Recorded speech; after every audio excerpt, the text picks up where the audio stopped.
আরেকবার বল। আমি অজয়কে বিয়ে করতে চাই। আরেকবার বলবো?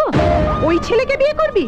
ওই তো এক কামরা রুমে পাল গুষ্টি নিয়ে থাকে, জোরে হাওয়া দিলে ঘরে চাল উড়ে যাবে। থাকবি কোথায়? ওর মধ্যেই জায়গা করে নেব। কি করব বলো? ভালোবেসেছি যে। রাখ তোর ভালোবাসা। রাস্তাঘাটে সাপ ব্যাং যাকে দেখবে তাকেই ভালোবেসে ফেলবে। আমি হলে তো ওরকম ছেলেকে পা দিয়েও নেড়ে দেখতাম না। পা দিয়ে ছেলে খুঁজতে গিয়ে তো তোমার আর বিয়েই করা হলো না পিসি। কোন ছেলে আর শখ করে বউয়ের পানাটা খেতে চায় বলো? এই তুই কাকে কি বলছিস?